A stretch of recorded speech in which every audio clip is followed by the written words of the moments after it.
Assalamualaikum warahmatullahi wabarakatuh. Wilujeng tepang dangu deui saramangking ce. Alhamdulillah kanggo dinten ayeuna tiasa nepangan deui. Satacana dipedar ieu cariyos simkuring nganuhunkeun kana tos like, komen sareng subscribe-na nya hatur nuhun. Atuh di mana wae ayana mugia dipaparinan kasehatan sareng digampilkeun dina milari rezekina amin. Masih nyarioskeun Asep maka langan bagian ke-15 ya karya Mang Nyalira sanaos basajan oge mudah-mudahan janten hiburan. Kumaha lajengna ieu cariyos mangga urang kawita.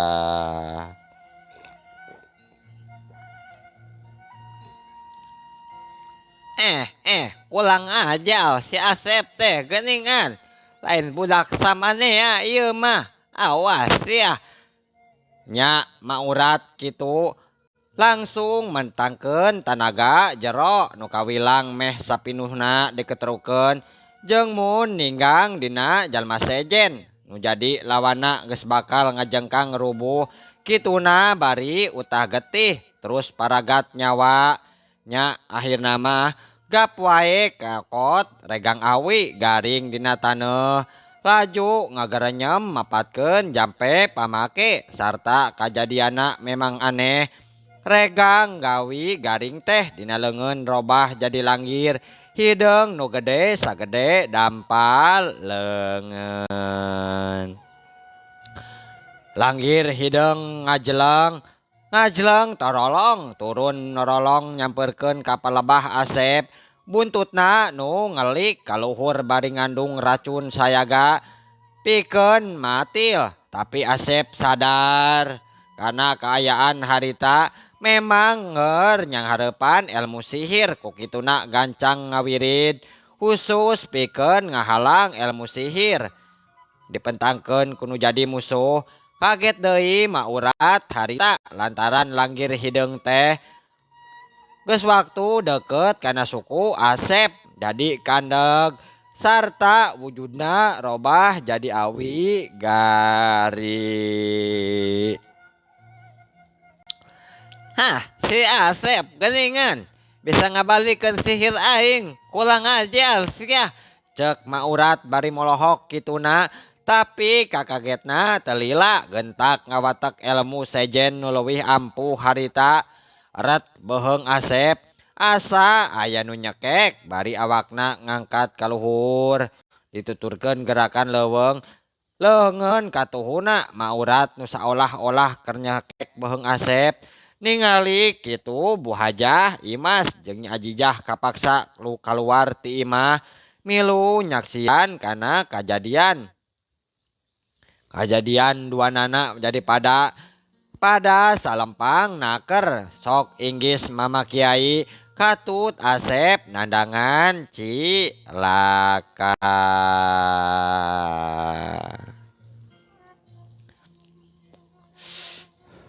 Nya Mama Kiai harita memang keur perang kekuatan tenaga jero jarak jauh jeung musuh bari kaayaan mungguh imbang tarungna hiuk wae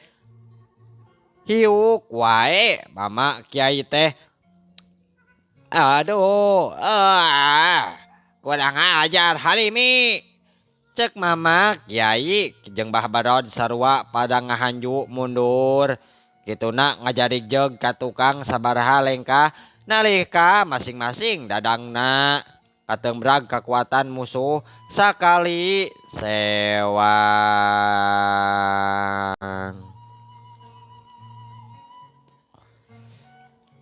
Sedangkeun Asep harita kudu sabisa-bisa lepas dina cangkeman musuh anu nyekek beheung teu kajauhan. Allahu Akbar. Hiuk des konel kedebut daligdeg harita Asep ngagero tarik Bari dua leungeunna mata seolah-olah menggatkeun tali nu meungkeut kana beheungna terus sarta kajadian saterusna mah lagrag kana lemah sedengkeun maurad tembong ngadaligdeug. Beri paromana ngemu kakaget sabab cenah Asep bisa ngalepaskeun diri.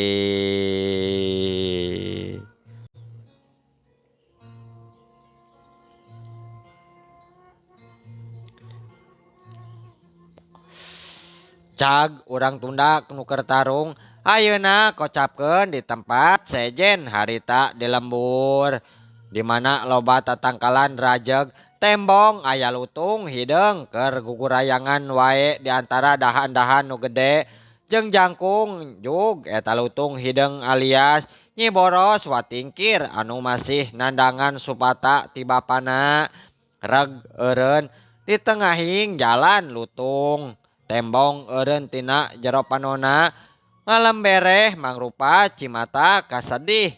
Nyi Boros watingkir harita memang kersedih sabab poe ka poe manehna tawaleh nyaksian wae Asep deket jeung Nyi Ajija. Ama abdi tos kekiat ama hukuman di abdi di alam manusia janten lutung tos welasan tahun lamina ama tapi naha manah abdi bet nganteng bae Kakang Asep anu ayeuna ngadoncaket ka Haji Astri putrana Kiai tetela abdi teh tetiasa poho Kakang Asep ama deuh ama naha betenguping ama tur teu ngawalor kana jeritan manah abdi ama ieu abdi ama abdi hoyong mulih ka nagara ama cek Nyi Boros watingkir anu dina mujud lutung hideung batina sasambat kanu jadi bapana.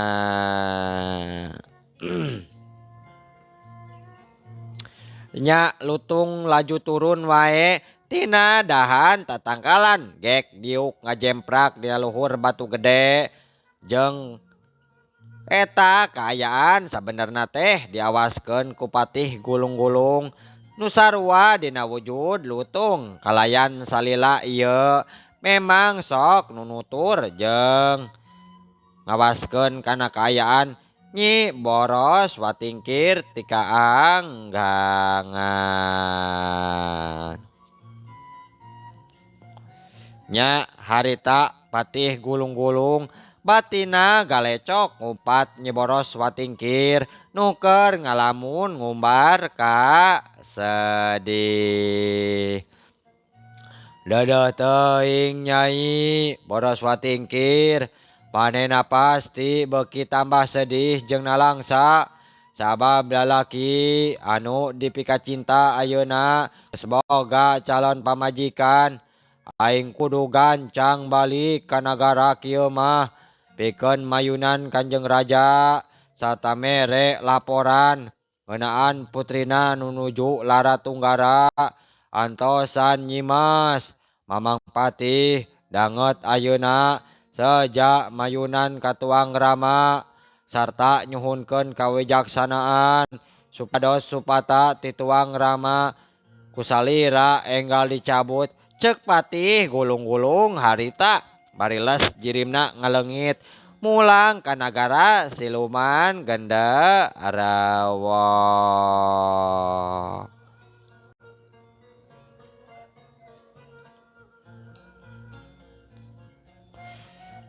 Jeleng jirimna anjog kahareupeun lawang sakateng sarta gancang dibagiakeun harita ku penjaga panto gerbang karaton kituna nyembah ka Patih laju mukakeun panto gerbang sarta gancangna carita harita Patih Gulung-Gulung laju lempang ka jero karaton.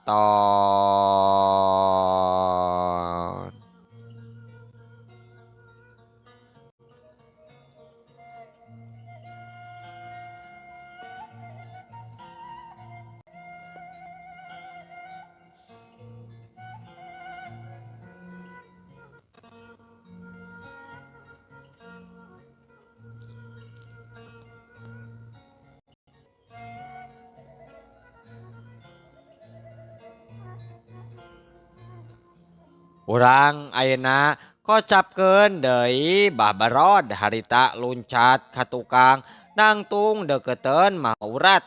Kumaha balod? Lawan maneh teh bet imbang kitu geuning. Nya cek Mang Urat harita ngareret. Ah, memang nya mah imbang keneh wae ieu teh. Ilmu si Halimi jeung Kuring. Aduh, sabalikna Mang Urat. Kumaha kaayaan musuh teh? Tadi si Asep teh mau ngagerebut geuningan. Heueuh, si Asep teh memang euy. Memang ngagerebut, tapi teu kerel-kelel geuningan. Sakitu geus 3 kali diselang. Ngajadikeun kula kaget ieu teh. Padahal si Asep milik kana kaayaan mah ngolah keneh. Jajawuheun boga pangalangan mah ieu. Nya eta teh budak setan si Asep mah. Maurat. Ti baheula oge geus kasebut budak aneh. Jeung ngabahayakeun teh. Bener pisan, bener. Budak teh mun hirup teh yeuh bakal ngahabayakeun deuleu. Sabab budak ti baheulana memang deukeut jeung Ratu Kidul. Memang bener pisan Maurat, bener. Kitu pisan. Geus lah, ulah ngobrol wae atuh. Moal tungtungna, hayulah ulang mindo deui selang musuh. Bener. Bener pisan atuh hayu. Ulang pindo deui we kuduaan. Sarta gunakeun ilmu nu leuwih ampuh nya belod. Cek Maurat kituna langsung sayaga diri pikeun neruskeun lumakuna tarung.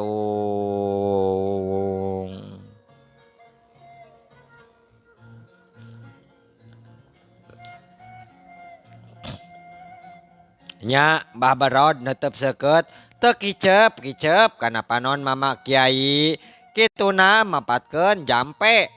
Jeung aneh Mama Kiai oge beuteul lepas tina tetepan musuh harita aya geter kakuatan nu asup kana ragana Mama Kiai. Bari panonna mimiti panas jeung perih, tapi Mama Kiai sadar sarta kana kaayaan harita kancang maca kalimah khusus pikeun mapag seragan musuh harita. Sarta nu tadina Mama Kiai ngadadak panas teh ayeuna mah malik tiis sarta hawa tiis kaluar tina sapasang panonna Mama Kiai tembus kana panon Mbah Barod anu kacida camewekna.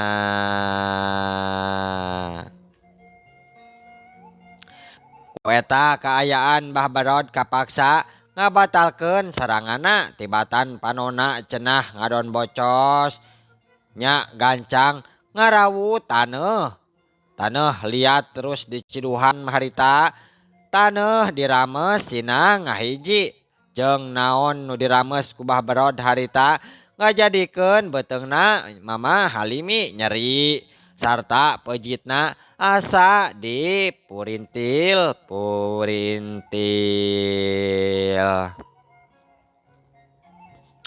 Bareng jeung kitu harita Asep awakna sasampoyongan ka hareup sabab palikatna asa aya nu nilihan. Waktu dikirim teluh ku Maurat awakna sabelah nu kencang ngadadak baku hese digerakeun. Ngan Asep mah teu poho kana kaguatan Gusti Nu Maha Agung. Tur musik malikeun insan nu gumelarna di alam pawenangan. Harita Asep maca surah anu dilapadkeun kieu. Hasbunallah wa ni'mal wakil. Ni'mal maula wa ni'man nasir. Asep maca ayat saloba-lobana kituna. Tur saenggeus maca ayat Asep jadi ngarasa leuwih tenang ayeuna jeung percaya diri sarta yakin Allah bakal tetep ngabantu nang tayungan ka umatna tina marabahaya.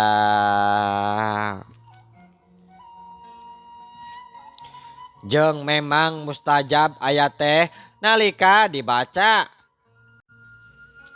nya karasana kumaha eurat harita ilmu teluhna malikan kadirina sorangan malah mah leuwih parna karasana lantaran kekuasaan musuh aya nu tembus sabalikna Asep sanadyan nyeri sakujur awakna mimiti ngurangan tapi tematak jadi takabur tetep wae anging pangeran nu arengkeun katingali irungna Maerot tembong bijil getih kentel disusul dadana ngajenghak nyeri bangkieng jari jeg maurat tembong ngabangkieng kituna ngajari jeg ka tukang disusul dadana nu ngajenghak sarta panona jadi ranyai koneng sirah karasa berat. Alhamdulillahirabbil alamin. Cek Asep ngucap syukur serangan musuh teh kiwari bener-bener leungit caturkeun ayeuna mama kiai anu keur masih nungkulan kakuatan Mbah Barod harita bisa keneh ngandalikeun diri pikeun terus ngusir serangan lawan leungeun anu keur nyekelan tasbe harita ngageter sarua jeung Mbah Barod terus ngarames taneuh tembong ngageter tarik.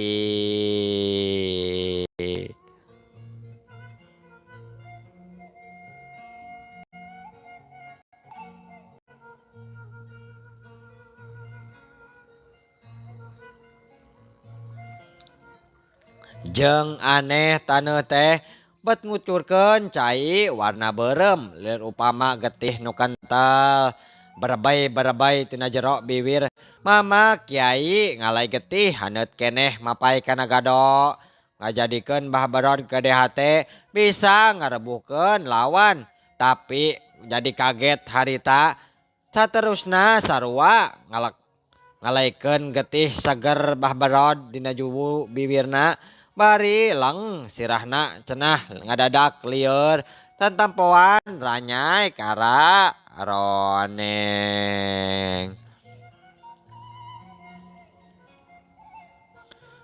ngahegag harita ngatus napasna Mbah Barod sumengir nahan kanyeri dadana ngajenghak nya kaayaan alatan ngabatalkeun serangan saeutik gedena cenah matak cilaka ada di Erina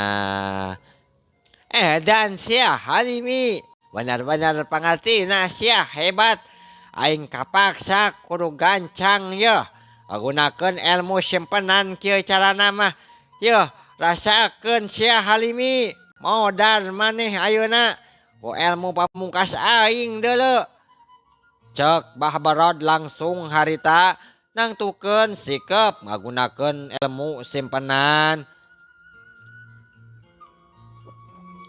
nya keur kitu ngadudut buukna sorangan terus diparancahan bari ngabayangkeun saolah-olah buuk mama kiai terus kitu mah diparancahan terus dikeplukeun kana sirah bari nimbulkeun haseup ipis tumerapna ka mama kiai ngagurubug harita sabab sirahna asa nyeri ditojos ku paku jeung panas ongkoh kopeahna ngacleng sorangan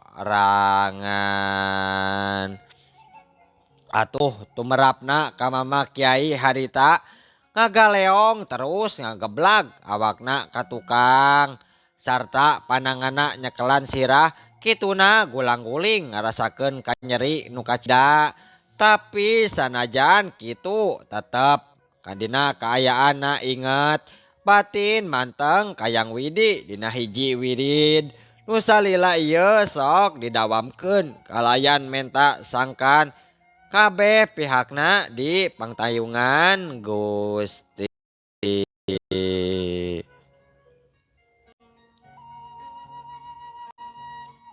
Nya ningali kitu teh Asep langsung loncat dina luhur taneuh hayang nulungan sabab maurat geus ngirimkeun deui teluhna nu ka Asep leuwih ampuh. Aduh, Asep ngagero nalika beteungna asa nu nyurungkuy. Aya nu nyurungkuy maksa hayang kaluar, pari pejeutna ngabeset.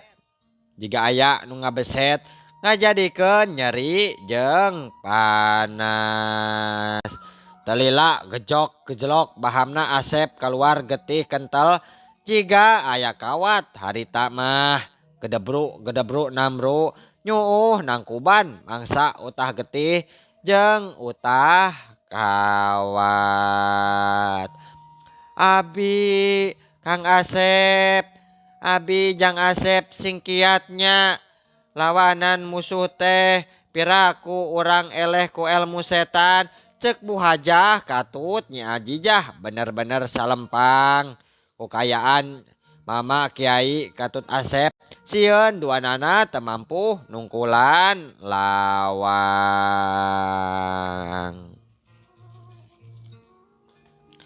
Mama Kiai tembong gulang-guling harita bari nyekelan sirahna nu beuki nyeri, malah dina setiap akar rambutna rembes bijil getih cak pikirna bahabarodnah ku ilmu rambut jerat pati tetela Mama Kiai teh bisa binasa cenah teu kudu ngagunakeun ilmu sejen asal eta kaayaan manehna kudu bener fokus ulah kabagi perhatiana ku hal sejen.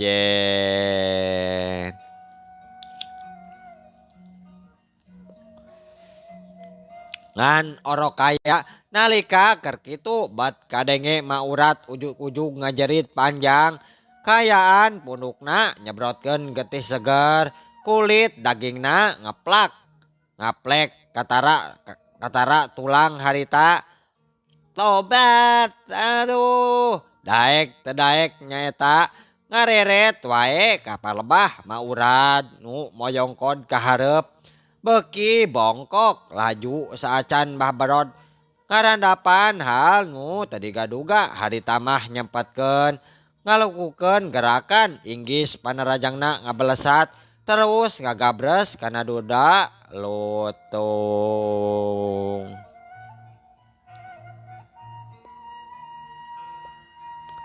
Anu memang ti tadi teh datang laju nekuk bondukna maurat ti tukang. Bangsat sia ha, ulang ajar rasakeun yeuh lutung gelo hiuk belesat gabres jerit lutung hideung ngajerit jeleng panjang awakna ngagubrak kituna sakarat tapi samar-samar ti kajauhan kadenge sora ngajerit panjang nu jelas sora awewe nu ngajerit.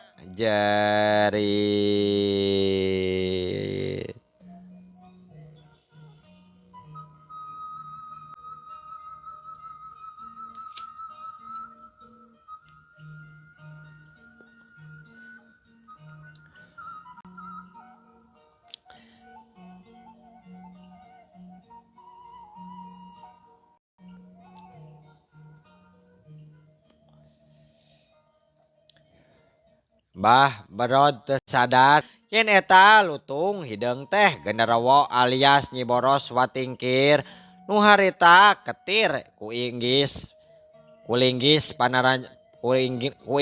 panjangna Mbah Barod terus cicing pikeun salilana sabab sakumna nu malayang mah ka awang-awang sukmana ngalayang ka awang-awang pikeun mulang ka nagarana ku cara kitu. Sedengkeun Mbah Barod satutas ngabaledogkeun linggis panjang kalutung harita mangsung ngagero panjang ngagubrag awakna nyekelan sirahna rek bitu lantaran kakuatan sorangan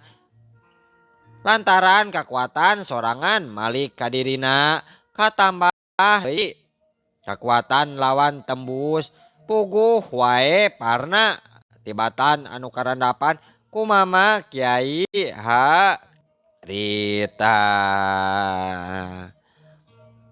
Ya antuk namah gulang-guling dina luhur taneuh bari humaragung nahan kanyeri serta embun-embuna rames ku getih malah tina bibir katut ceuli irungna mah tembong keluar getih kental sedangkan mama kiai satu tas nyerina ngurangan mah sabab telu musuh ngadon malikan saterusna mah mama kiai kapi dara sedangkan Asep tembong nangtung bari jumarijeg panona mencerong kama urat nu terus nangkuban teu usik malik sarta bugang lutung anu tadi ketir katiir kulinggis panarajangna Mahabharata ngadadak berubah wujud jadi tangkal kai sareng waktosna seepnya aduh seep insyaallah enjing atanapi pageto tiasa dilajengkeun deui dina seri ka 16-nya mangking ce ngaturkeun wabillahi taufik wal hidayah wassalamualaikum warahmatullahi